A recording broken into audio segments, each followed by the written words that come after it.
All right, so now we are going to look at multivariate optimization. So we have this f of x, which is a z, which is a function of some x values, some y values. So we got x is 4y minus 36 x squared minus 16y squared minus 5xy. And there's a pretty cool site at academo.org. They give you the 3D surface plotter, and we see that the optimal value is the red dot over here. So let me get my face out of here.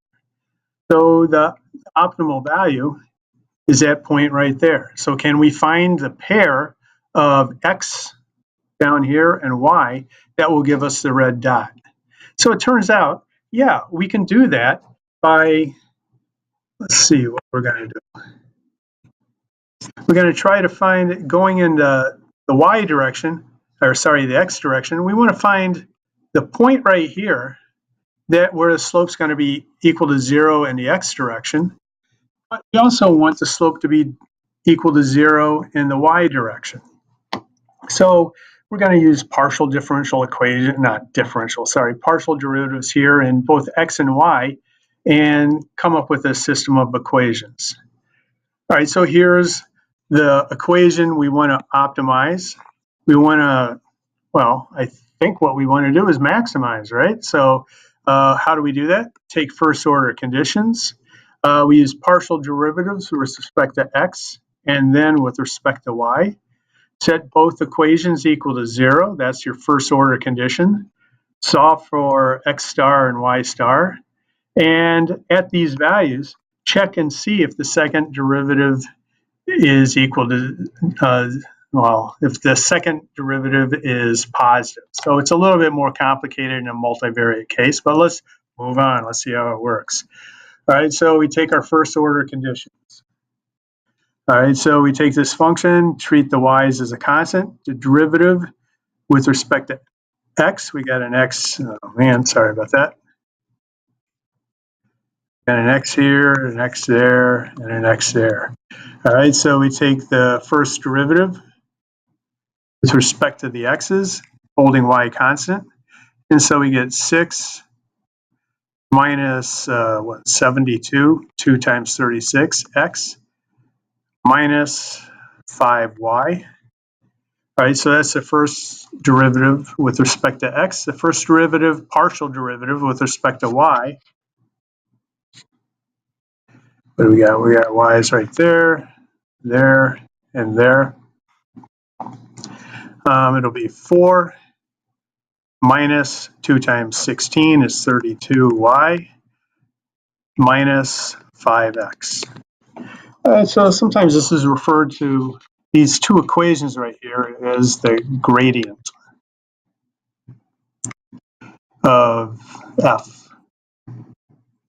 It's noted as kind of an upside down triangle, and it's the matrix of the derivative of f with respect to the first variable over the derivative of f with respect to the second variable. All right, so we can write this as 6, it's one expression, 6 minus 72, x minus 5y, and 4 minus 32x, 32y minus 5x. So that's the gradient. All right, so our first order conditions say, let's set both of these things equal to 0.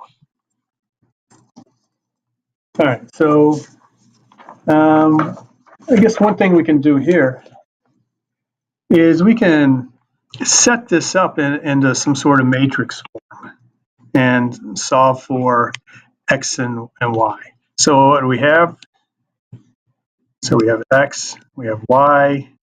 I bring the 4s, the constants, over on the other side. So we get -6 and -4. And then what do we have? We got a -72x minus a 5y equals 6. And we got a -32, no, sorry, it should be a -5x minus 32y equals -4. All right, so this is, I guess, easy enough to solve for. I guess one thing we can do is multiply both sides by -1, and we get 72, 5, 5, 32. So take the inverse of that times 6 and 4. All right, so I'm not going to do this by hand, but basically the x squared and the y squared is going to equal 0.07547, and y star is going to equal 0.11321. And if we plug these values back up into there, so if we have x evaluated at 0.07547 and y is 0.11321, the optimal value is 5.4528. All right, so how do we know this is a maximum? Well, let's take the second derivatives. All right, so second derivative, in this case, we'll talk about that in the next slide. So what we're going to do is do a multivariate equivalent of checking the second derivative.